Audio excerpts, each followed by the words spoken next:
హైదరాబాద్ ప్రజలు ప్రశాంత వాతావరణంలో న్యూ ఇయర్ వేడుకలు జరుపుకోవాలని city police commissioner Kothakota Srinivas Reddy సూచించారు.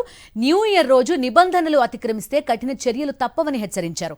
డ్రగ్స్ వాడకంపై నిరంతర నిఘా ఉంటుందన్నారు. హైదరాబాద్ లో డ్రగ్స్ అనే మాట వినపడితే కఠిన చర్యలు ఉంటాయంటున్నారు హైదరాబాద్ సిపి కొత్తకోట శ్రీనివాస్ రెడ్డి. ఆయనతో మా ప్రతినిధి Sai Kiran face to face.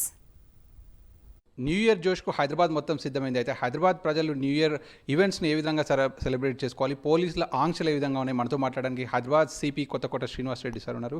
Sir, ఏ విధంగా ఉండబోతున్నాయి ఆంక్షలు? ఈసారి నైట్ ప్రజలు ఎప్పటి వరకు న్యూ ఇయర్ సెలబ్రేషన్స్ చేసుకోవాలి? 1 గంటకు అన్ని రెస్టారెంట్స్, బార్స్, పబ్స్ క్లోజ్ చేయాలండి. అంటే 1 గంటకు క్లోజ్ చేయాలంటే 12:30కే కస్టమర్స్ని అలర్ట్ చేయాలి. అవి స్ట్రిక్ట్గా ఈసారి ఫాలో చేయాల్సిందే, ఎటువంటి వెసులుబాటు ఉండదు.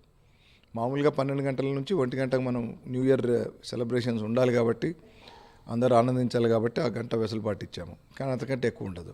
మైనర్స్కి లిక్కర్ సర్వ్ చేయడం అవన్నీ చేయకూడదు. మైనర్స్కి లిక్కర్ సర్వ్ చేస్తే ఖచ్చితంగా అది మేనేజ్మెంట్ రెస్పాన్సిబిలిటీ అవుతుంది, వాళ్ళని అకౌంటబుల్ చేస్తాము. డ్రగ్స్ లాంటి వినియోగము అసలు ఆ మాట ఎత్తకూడదు.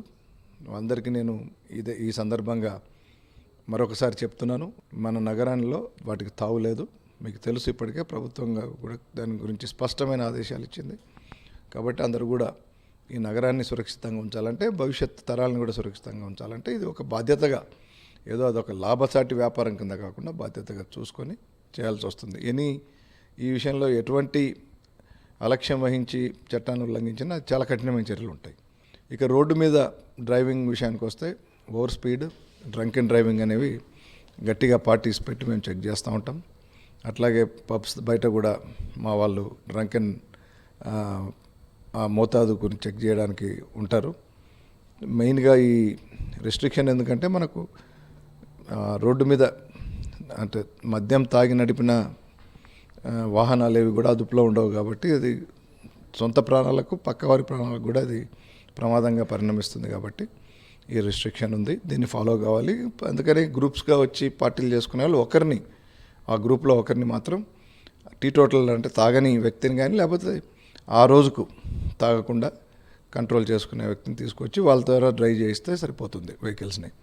హోటల్స్ కూడా, రెస్టారెంట్స్ కూడా ఈ విషయంలో శ్రద్ధ వహించి అట్లా ఎవరికైనా అవసరమైతే వ్యాలెట్ డ్రైవర్స్ కానీ ఎవరైనా డ్రింక్ చేయని వాళ్ళని ప్రొవైడ్ చేయడం కూడా మంచిదే. అది ఆ ఈవెంట్స్లో ఏదైతే డీజే మ్యూజిక్ ఇవన్నీ పెడతారో వాటి మీద కూడా మనకు సౌండ్ మీద ఆంక్షలు ఉన్నాయి. ఆ డెసిబెల్స్ ఏదైతే ఇప్పటికే నోటిఫికేషన్ ఇచ్చాం, 45 డెసిబెల్స్ కంటే తక్కువ ఉండేటట్లుగా అవన్నీ ఇప్పుడు మెజర్ చేయడానికి ఇన్స్ట్రుమెంట్స్ కూడా ఉన్నాయి.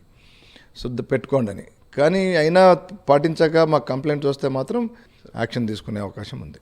3 కమిషనర్స్ కూడా మేము ముగ్గురము ఒక కోఆర్డినేటెడ్ ఎఫర్ట్తో ఈ నగరం చుట్టుపక్కల కూడా ఈ మహమ్మారి లేకుండా ఒక గట్టి ప్రయత్నం చేస్తున్నాము.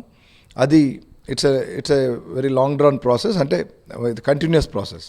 తెలంగాణ రాష్ట్రంలో డ్రగ్స్ లేకుండా చేయడం అనేది మా లక్ష్యంగా పెట్టు. అన్ని సూచనలు పాటిస్తూనే న్యూ ఇయర్ వేడుకలు జరుపుకోవాలనేది చెప్తున్నారు. వీడియో జర్నలిస్ట్ సతీష్తో కలిసి సాయి కిరణ్ రెడ్డి, సాక్షి న్యూస్, హైదరాబాద్.